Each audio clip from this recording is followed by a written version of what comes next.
Hello everyone. हम लोग pronunciation का लेक्चर काफ़ी टाइम से चल रहा है। काफ़ी बड़ा टॉपिक, बड़ा चैप्टर है, थ्योरी पोर्शन है। इसमें हमने प्रोनाउंसिएशन सीखने के मेथड स्टार्टिंग में डिस्कस किए थे, जो कि आपके थे लिसनिंग एंड इमिटेशन मेथड। हम इसको डिस्कस कर चुके हैं, हम पढ़ चुके हैं। फोनेटिक मेथड हम डिस्कस कर चुके हैं।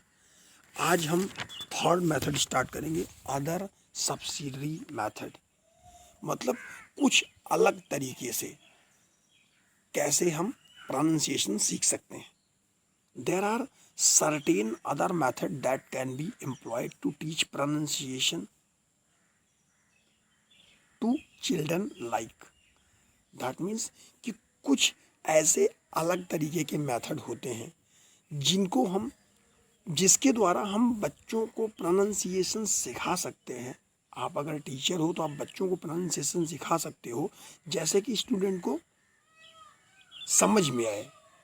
एज एग्जाम्पल देखते हैं, लाउड रीडिंग, जैसे ज़ोर ज़ोर से रीडिंग करना। फिर रिसाइटिंग पोयम, यानी कि पोयम्स को पढ़ना। फिर होता है सिंगिंग सॉन्ग्स। सॉन्ग, जैसे आपको इंग्लिश भी सीखना है तो उसको इंग्लिश के सॉन्ग्स को सिंग करना।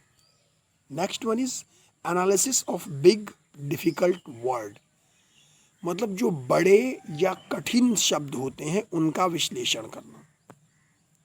इस तरीके से प्रोनाउंसिएशन अदर सब्सिडरी मेथड से भी सीख सकते हैं, जो कि समथिंग डिफरेंट होगा फोनेटिक और लिसनिंग इमिटेशन मेथड से। अब अदर सब्सिडरी मेथड के द्वारा प्रोनाउंसिएशन सिखाने के लिए टीचर का क्या रोल होना चाहिए, किस तरीके से वो प्ले कर सकता है। Role of the teacher in phonetic method. Phonetic method में ध्वन्यात्मक विधि में टीचर का रोल क्या था। The teacher should correct the pronunciation of the peoples while teaching the textbook. The role of teacher does not end just by telling the students the law of phonetics. कहने का सीधा मतलब ये होता है कि अगर लोग उच्चारण कर रहे हैं करेक्ट, तो उसका मतलब ये नहीं होता कि टेक्स्ट बुक को सिर्फ टीच कराना। टीचर का रोल यहीं पे ख़त्म नहीं होता कि टेक्स्ट बुक को रीड करना और बस हो गया सिखाना।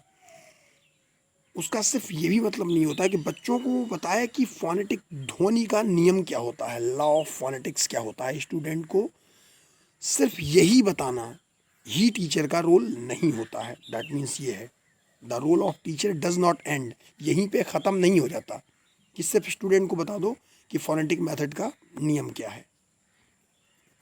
नेक्स्ट पॉइंट है, the teacher should have patience while teaching the pronunciation, because some students are bound to commit mistake even after being corrected twice or thrice.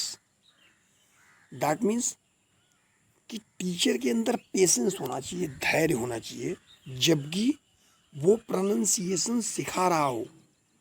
क्योंकि क्या होता है, कुछ बच्चे होते हैं जो बाउंड टू कमिट मिस्टेक, मतलब जिनके अंदर ये क्वालिटी समझ लो, या उनको एक बार में वो चीज़ समझ में ही नहीं आती। मतलब वो गलती करने के लिए बाउंड होते हैं, बंधे होते हैं, उनको गलती करना ही होता है। चाहे उनको आप करेक्ट करने के लिए 2 बार बताओ या 3 बार बताओ, बट करेक्टेड ट्वाइस और थ्राइस, इसको 2-3 कितनी भी बार हो, इसके लिए आपको पेशेंस होना चाहिए कि एक बार बताया, 2 बार बताया, 3 बार बताया, लेकिन ये पेशेंस होना चाहिए टीचर के अंदर।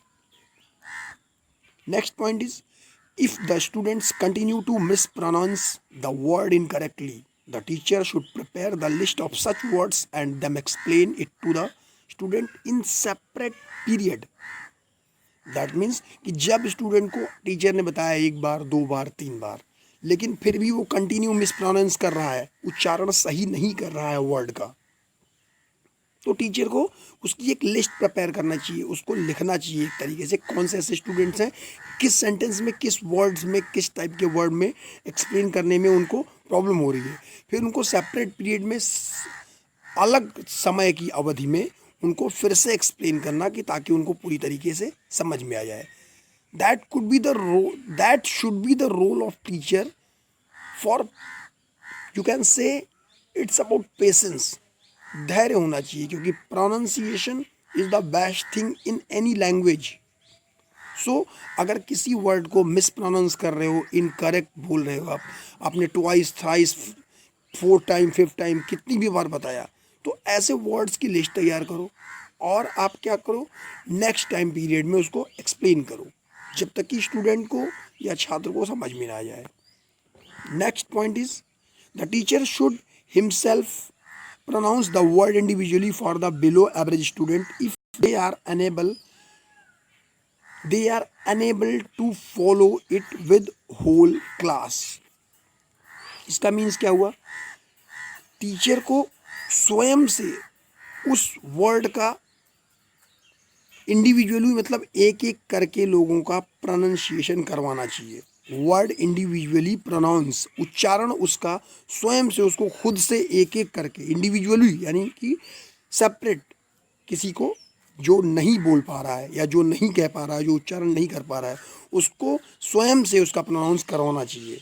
जो बिलो एवरेज स्टूडेंट होते हैं, मतलब एक एवरेज स्टूडेंट होता है और एवरेज से भी मतलब एकदम लोअर कैटेगरी के स्टूडेंट जो होते हैं, ये उनके लिए है, टीचर्स की ये रिस्पॉन्सिबिलिटी होती है। If they are unable to follow it with the whole class, that means कि जो बिलो एवरेज स्टूडेंट होते हैं एक क्लास में, वो हर चीज़ कैप्चर नहीं कर पाते, क्योंकि अगर आप क्लास में वो लोग फॉलो नहीं कर सकते हैं तो आपको इंडिविजुअली अलग अलग एक एक करके खुद से उनको उच्चारण करने के लिए चांस देना चाहिए, वो कितनी भी बार हो। ये रोल होता है टीचर का फोनेटिक मेथड में। आगे हम पढ़ेंगे suggestion for teaching good pronunciation next lecture में। Thank you so much, take care.